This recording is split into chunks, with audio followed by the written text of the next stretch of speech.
Allez, on parle coût de l'énergie à présent, avec des décisions et des annonces faites au niveau européen. On en parle avec vous, Arnaud Bruckner. Bonjour. Bonjour. Les 27 chefs d'État et de gouvernement ont été réunis en Conseil européen hier à Bruxelles et ils sont parvenus à un compromis. Oui, un accord politique sur lequel tous se sont accordés une feuille de route solide, pour reprendre le terme utilisé.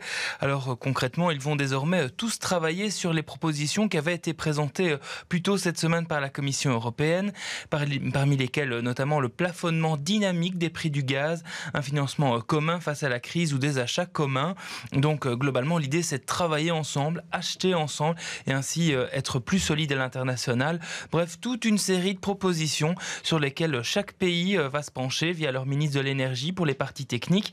Une réunion est prévue à ce sujet mardi prochain et il faudra donc voir si les différents ministres, dont Tine van der Straten pour nous, arriveront donc à un accord sur les mesures proposées par la Commission. On peut donc parler de compromis sur les idées sur lesquelles ils vont plancher, mais pas vraiment de décision ferme lors de ce Conseil européen. Est-ce qu'on peut se dire que c'est peu ? Alors oui, clairement, on aurait préféré qu'on nous annonce des actions concrètes, un plafonnement concret, des baisses de prix concrètes, mais visiblement, c'est tout de même cet engagement politique. C'est quand même une belle avancée de l'avis de tous face aux énormes divisions entre les différents pays dans le dossier énergétique. Le président français Emmanuel Macron le résume bien en disant que le fait qu'il y ait désormais un accord permet déjà d'envoyer un signal clair au marché d'une unité, d'une volonté de lutter contre la spéculation. Message envoyé au marché, même sans décision 100% ferme hier. Ça, c'est moi qui rajoute, pas Emmanuel Macron.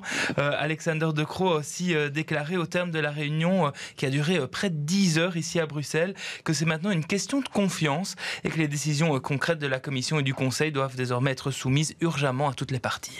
Voilà, c'est ce qu'on attend effectivement maintenant. Merci Arnaud Bruckner pour ces explications qui sont aussi à lire en détail sur notre site internet bx1.be.